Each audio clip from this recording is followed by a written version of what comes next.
This video is about recognising angles in triangles. So what we're going to do is we're going to use colours like we did when we were describing what type of triangle it was by the sides. We're going to use colours to describe the angles this time. So the first one, I can see straight away that all the sides are the same on this shape. So I know already that it's an equilateral triangle.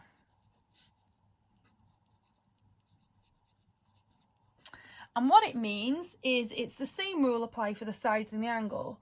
So because all three sides are the same, that means all three angles are the same size as well. So I would colour them in the same colour, like so.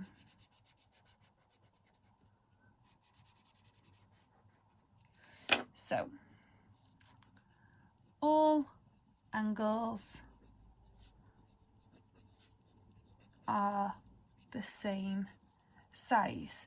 Now that goes for every single equilateral triangle. So it doesn't matter how big or small the equilateral triangle is. If it's got three equal sides, it's got three equal angles. And because we know that angles in a triangle add up to 180, they are always going to be, no matter what size it is, 60 degrees each. This is the only triangle that we can do that with. We can't do it with any others. We can obviously spot if it's a right angle, and we'd know that one of the angles was 90, but the equilateral triangle always has 60 degrees, no matter how big or small it actually is. Okay, so let's have a look at the next one.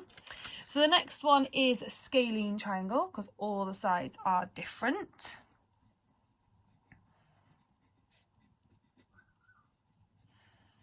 So with this one, the same rule applies. So all the sides are different, which means all of the angles are different.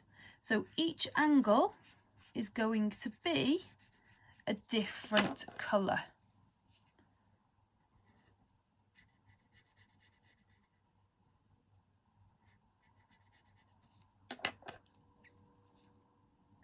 This time I don't know the size of the angles, but what I do know is that they're all different.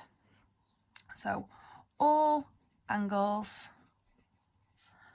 are different sizes. Okay. The last triangle we're going to look at is the isosceles triangle, because two sides are the same and one angle is different. So isosceles triangle.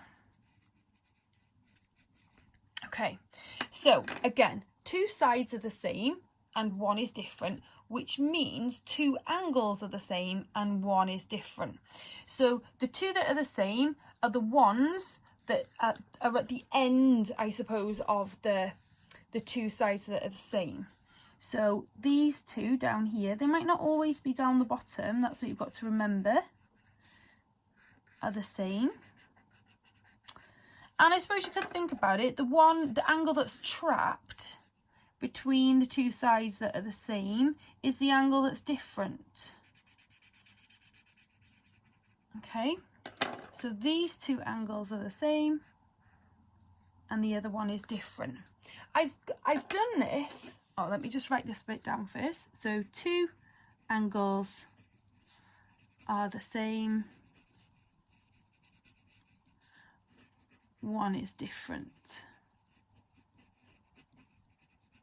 I've done it like this because in my next video, where I'm going to be looking at finding missing angles in a scalene triangle and an isosceles triangle, it's going to make more sense with the colours, and it will help us when we come on to do further things like angles in polygons. Okay, so whenever you're looking at angles in triangles and you're not sure what to do, I suggest you start off by colouring in the angles in the colours in that you know they should be. So if two are the same, colour them in the same colour and the other one's going to be different.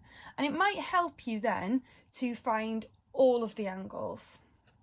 Okay, so have a look at my other video, which is finding angles in a scalene triangle with a straight line, finding angles in an isosceles triangle with a straight line, finding missing angles in these, and then I'll be going on to polygons as well next week.